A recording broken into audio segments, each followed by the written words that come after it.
Let's bring in Florida Congressman Brian Mast. Congressman, good to see you. Thanks for joining us. Always good to see you, buddy. All right. Now, you yourself were facing censure, a resolution from California Democrat Sarah Jacobs, who accused you of conflating Hamas terrorists with Palestinian civilians. That's since been pulled. But is this the right approach to censure members of the House of Representatives for basically speaking their minds? We may disagree with it, but is this the right approach, or is this going to be the new normal that everyone gets censured if there's speech that other members disagree with? I hate the precedent that's set where everybody's getting, censured for this. I could care less if they censure me for saying something that's truthful. I voted yes to censure Tlaib because it was on the floor, but really I think it's just kind of a crybaby tactic. We should go out there and have real debate on the floor of the House about these issues, which you know as well as anybody, it's largely people talking past each other and doesn't really happen. But, Congressman, it does put all of those Democrats, and it was 188 who did not vote to censor Tlaib.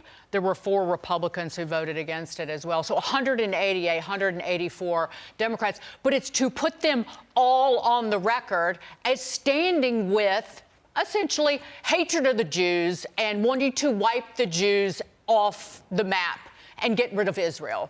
That's what it does. Yeah, these are conversations that we do have in committee and we do have on the floor, debates in part where we're talking about these things. I'll make a point on it, right? You talk about, they pair at this point of 10,000 civilians out there that have been killed, and it's said over and over again.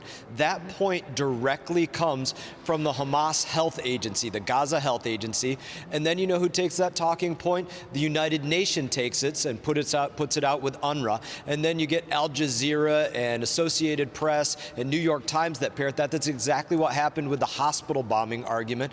And that's how you get this circle of hatred where Hamas and Palestinians tell a lie. And then the next part of it is that the world wants to say they're victims. And then after that, there's anti-Semitic terrorism and riots. And then after that, you have these people falsely calling for ceasefires and 2-state solutions. And that's the circle that keeps going and going. I was surprised 22 Democrats voted to censure Tlaib.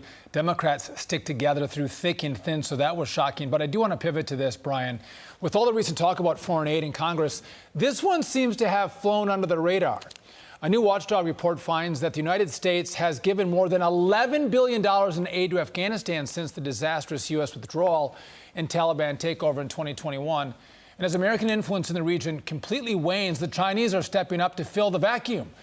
The two nations inking a new deal in agriculture and solidifying a deeper economic tie. That comes on the heels of the Taliban's attendance at China's Belt and Road Forum last month. So, Brian, I got to tell you what, $33 trillion in debt, foreign aid goes everywhere.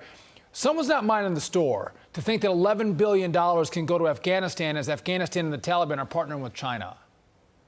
Yeah, you're looking at this as Mullah Berater and the Chinese are sitting in our embassy over there. We have basically no relations on that front. And then you layer this on top of Ukraine aid and everything else that's going out the door. It's absolutely untenable, the checks and the size of these checks that are going out the door. And this is a really swampy thing that not everybody's necessarily going to understand. I know that you get it, and it's not happening on Capitol Hill. And it's the idea of authorizing and appropriating. And all of the stuff that's getting appropriated is not going through the oversight authorization processes where it really gets scrutiny. And what lawmakers are here saying, okay, what is that dollar going to? How many grants on this one?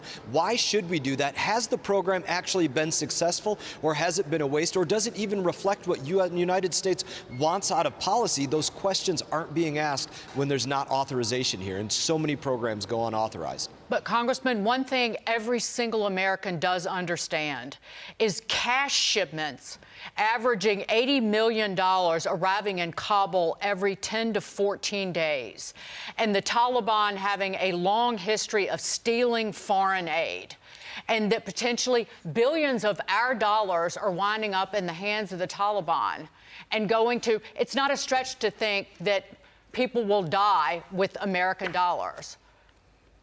No, it's no stretch at all. It is the same argument as what's going on with Gaza, and any aid that goes into Gaza going into the hands of Hamas. That's the same thing that happens with Afghanistan, because the Taliban are the de facto government there, a terrorist government organization, just like Hamas is a terrorist government organization in the Gaza Strip. It's one and the same.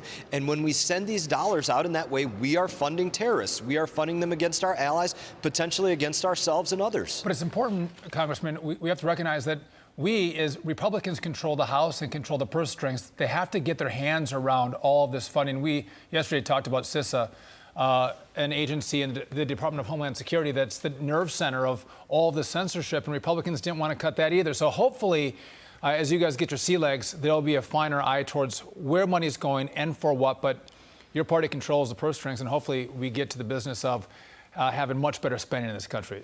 Brian Mast, that was a pleasure. I gave you a little last diatribe there, but thanks for joining us. That was a pleasure. And by the way, I love your sweater. Thanks, Sean. Good. Thanks, buddy.